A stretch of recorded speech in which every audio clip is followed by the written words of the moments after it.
Assalamu alaikum. Today we will discuss about the facial nerve pathway. So facial nerve is a seventh cranial nerve. It's a mixed nerve.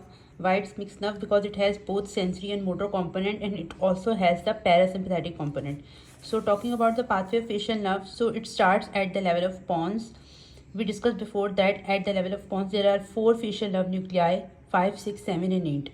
Right? So imagine this is the brainstem, this is the pons, and here is the facial nerve nucleus. When it starts its pathway, it first take a turn around the sixth nerve nucleus. This is the sixth nerve nucleus and this is the facial nucleus.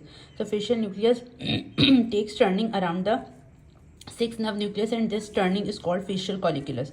After that, facial nerve leaves the brainstem and enters into a canal which is called internal acoustic meatus.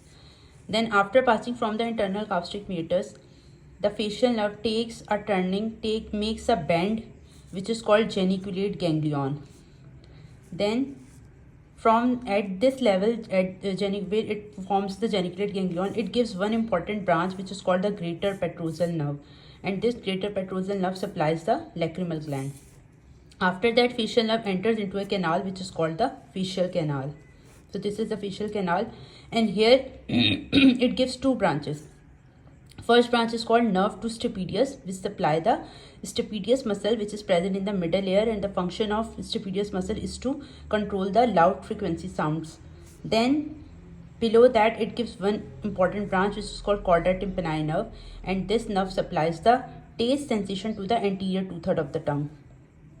Then it comes outside the facial canal and enters into a foramen which is called stylomastoid foramen.